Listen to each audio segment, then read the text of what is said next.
Shalom, queridos. Hoje é o capítulo 9 do profeta Oséias. Vamos louvar ao Senhor? Só vale a pena, só vale a pena, só vale a pena viver para Deus. Já estão sabendo a música? E o outro, ganhar, consolidar, discipular e enviar. Estão sabendo, né? Toda semana no discipulado vocês cantam, porque é fundamental. A música está baseada no assunto do discipulado. E a oração, pedir a Deus para entender tudo que está sendo comentado no vídeo e o que vai fazer da leitura do capítulo e o que é comentado no vídeo. Pedir sempre a Deus para ter um entendimento, para poder estar realmente meditando de dia e de noite na palavra. Então, agora podemos começar.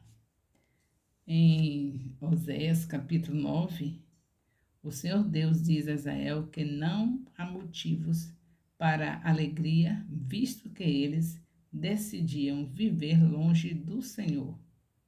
Com isso, ele anuncia os dias do castigo. A palavra de Deus para Efraim é de que a escolha de viver longe de Deus tem suas consequências. Uma delas é a ausência do crescimento. Não há crescimento, nem material nem espiritual, na vida daquele que está longe de Deus. Uma das maiores, aí a gente fala, não há crescimento nem, deixa eu explicar isso aqui, nem espiritual nem material, porque um crescimento material, a pessoa pode estar rico, né? Que crescimento há para uma pessoa que está longe de Deus? Rico, cheio de bens, mas não tem paz. Isso não é crescimento. Então não se pode contar como crescimento, porque está rico, cheio de bens, quando não tem nem prazer, porque não pode dormir sossegado. Às vezes não tem dívida, mas tem medo de perder o que conseguiu e não tem paz. Mas o Filho de Deus tem prosperidade que Deus dá, tudo o que é necessário e pode dormir sossegado, porque sabe que enquanto dorme, Deus trabalha por ele. Então, longe de Deus não dá nada certo, nem mesmo tendo bens materiais. Nem crescimento material nem espiritual existe longe de Deus. Uma das maiores emoções da vida é a esperança. Precisamos acreditar que o futuro será bem melhor com a conduta de pecado. Com a conduta de pecado, o povo de Deus o levou a pronunciar um decreto trágico para o povo. A glória de Efraim fugirá como pássaro. Nenhum nascimento, nenhuma gravidez, nenhuma concepção. Olha aí o que ganhou. Que terrível. Nenhum nascimento, nenhuma concepção, nada para aquele povo que está na desobediência, que prefere ficar longe de Deus.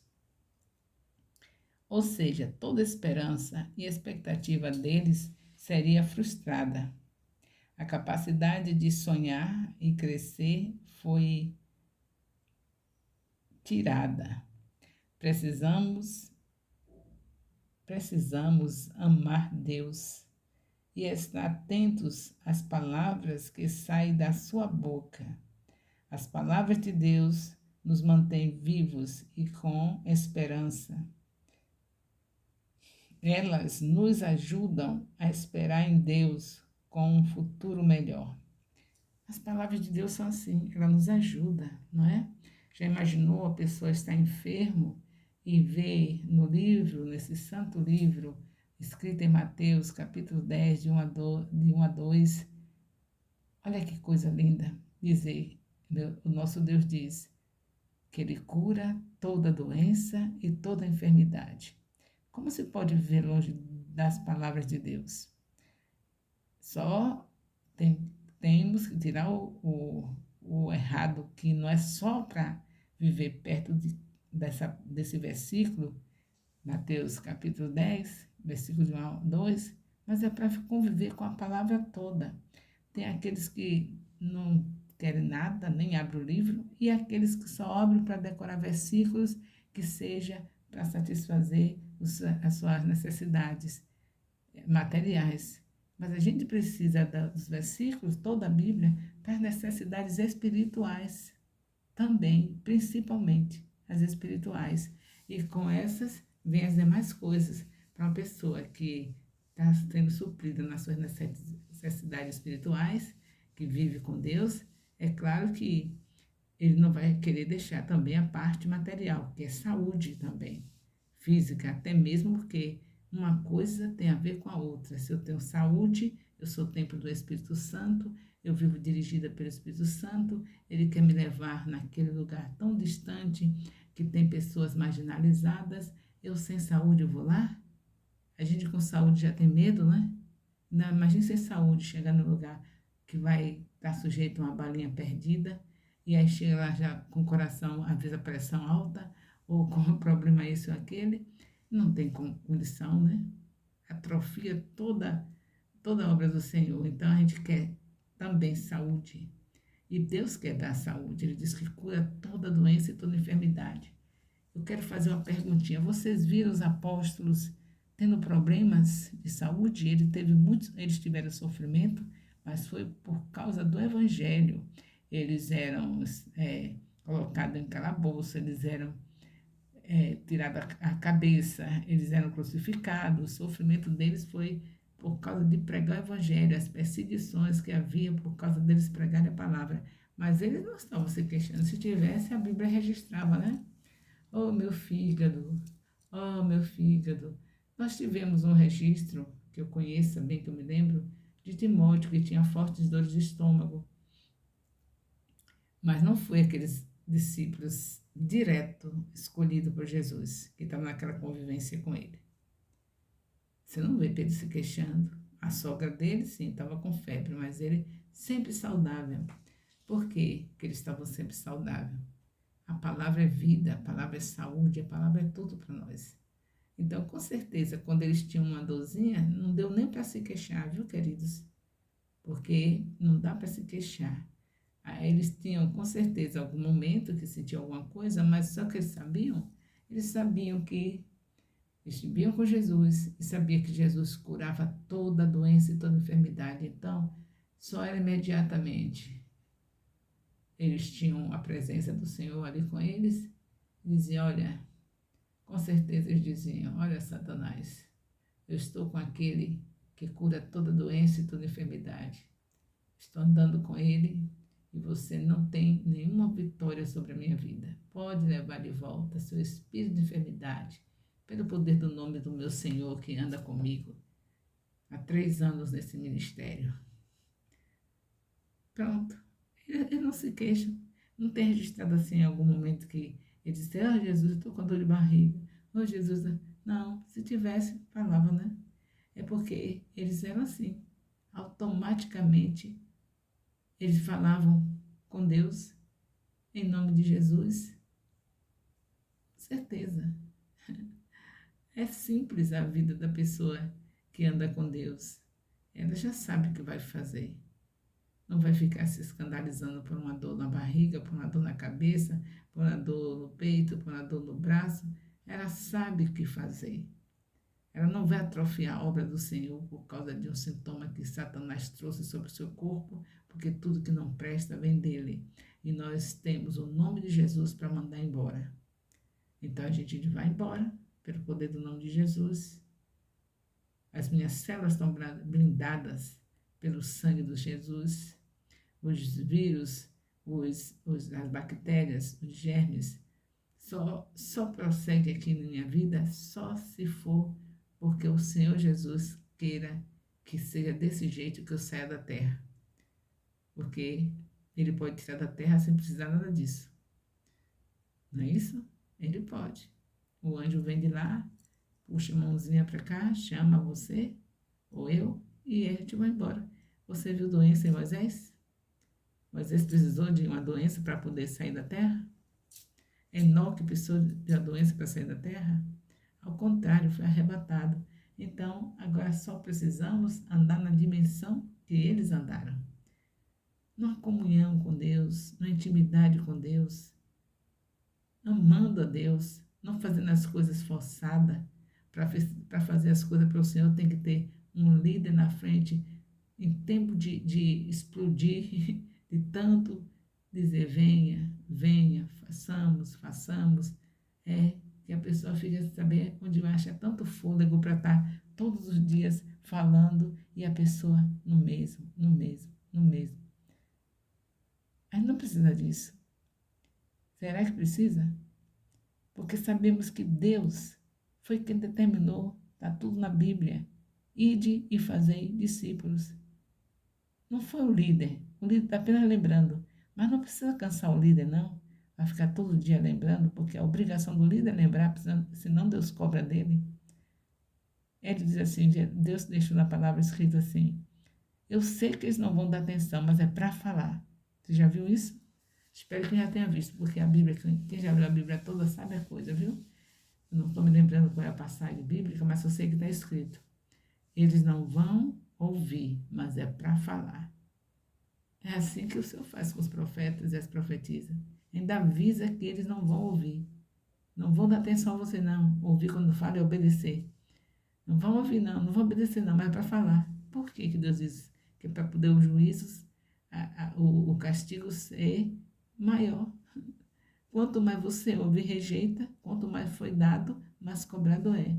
Uma pessoa que ouviu falar de Jesus uma vez, ou um filho de Deus que está sendo exortado a fazer o que está dito por Deus na Bíblia, que ouve logo é uma coisa, mas aquele que fica dando trabalho para o líder o tempo todo, é claro que Deus não vai deixar passar.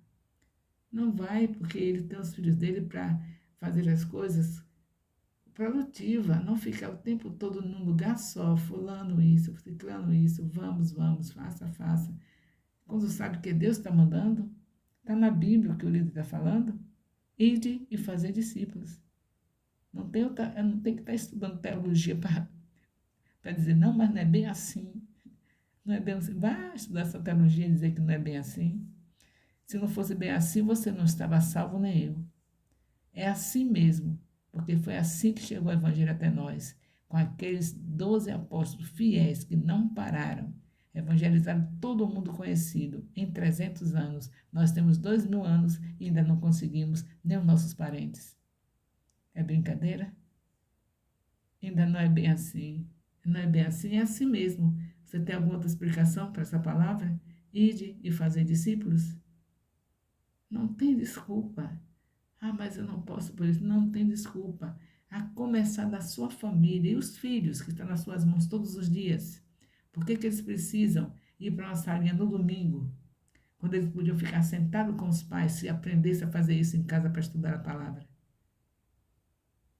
O domingo é o dia da família reunida, filhos e pais juntos ouvindo o profeta de Deus que está sobre a sua cabeça, que está sendo representante de Deus para você e para a sua família. Aí você está sentado e os filhos lá, sem ouvir aquele profeta, quer dizer, qual o respeito que vai ter? Qual o conhecimento que vai ter sobre isso? Tem que ter esse conhecimento que tem sempre um homem ou uma mulher de Deus, que Deus coloca nas nossas vidas para trazer os recados de Deus para nós. Seu filho sabe sobre isso? Sua filha sabe sobre isso?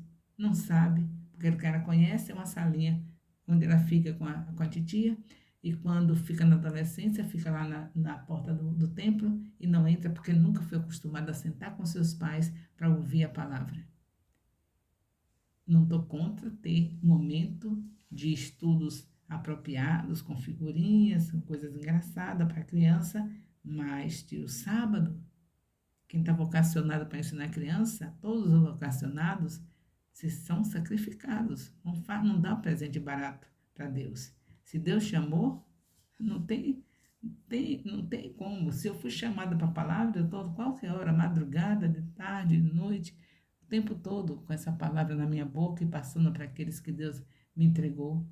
Então, se eu sou chamada para ensinar as crianças, eu não vou parar porque no domingo eu não posso ensinar. Não, eu vou ensinar, escolher o dia da semana, para poder funcionar a rede de criança com muita alegria, todo mundo lá alegre. Agora, o domingo, quer dizer que um líder de criança não tem direito a sentar para ouvir o pastor da sua congregação, porque tem que estar com as crianças lá dentro.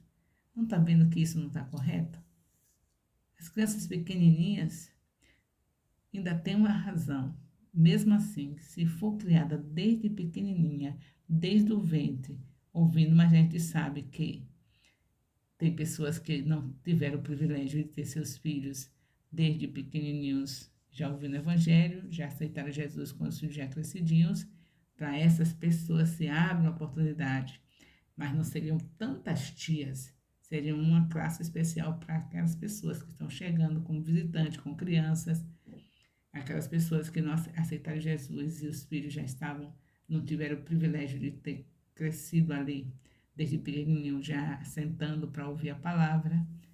São exceções, mas a gente vê meninos de 10 anos, filhos de crentes que estão ali todo domingo, o papai e a mamãe sozinhos e eles lá dentro, fazendo festa.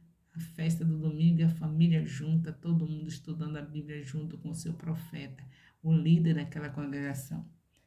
Pode brincar com as crianças à vontade, fazer estudo de criança à vontade, mas nos dias marcados fora do domingo. Eu estou falando aqui biblicamente. Eu estou falando porque a Bíblia manda.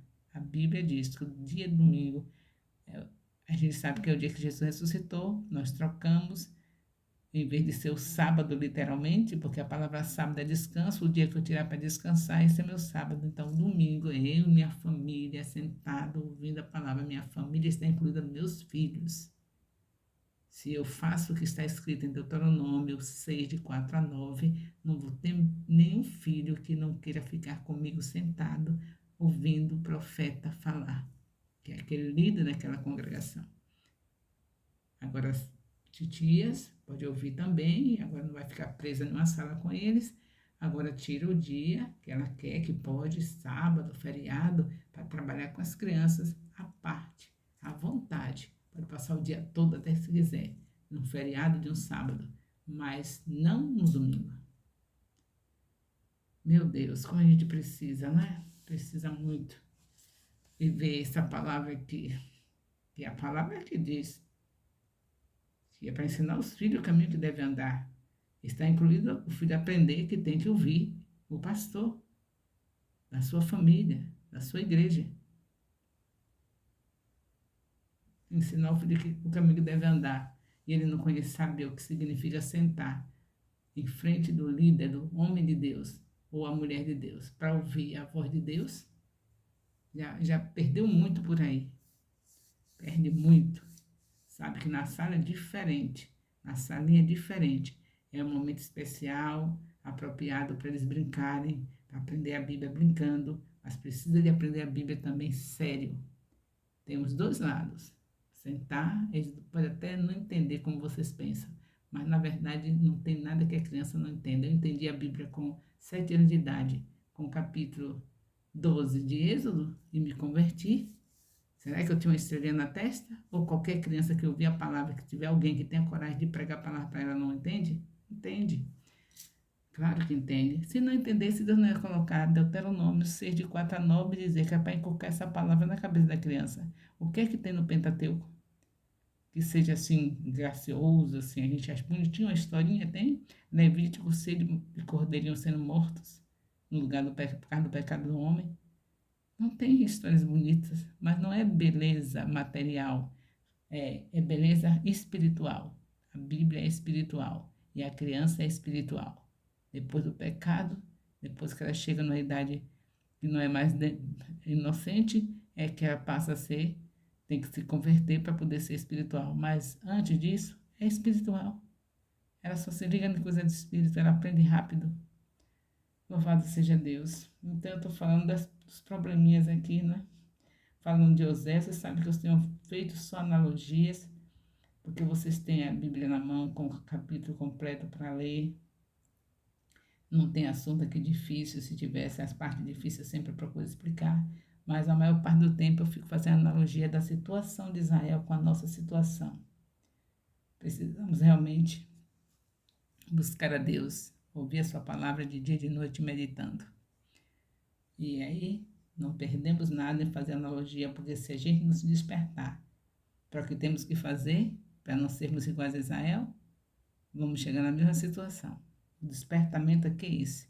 O foco o que Deus quer focar desse nosso discipulado, de 7 em 7 dias a Bíblia aberta, é para nós sabermos que não podemos fazer o que Israel fez, que Deus deixou escrito para a gente não fazer, e também para ver que desde Gênesis até Malaquias, Deus está apontando Jesus.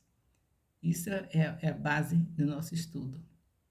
O amor de Deus, nosso Pai, a graça salvadora do nosso Senhor Jesus Cristo, a comunhão do Espírito Santo seja com todos os discipuladores e discípulos do Ministério Apostólico Internacional Filhos de Jerusalém, desde agora e para sempre. Amém.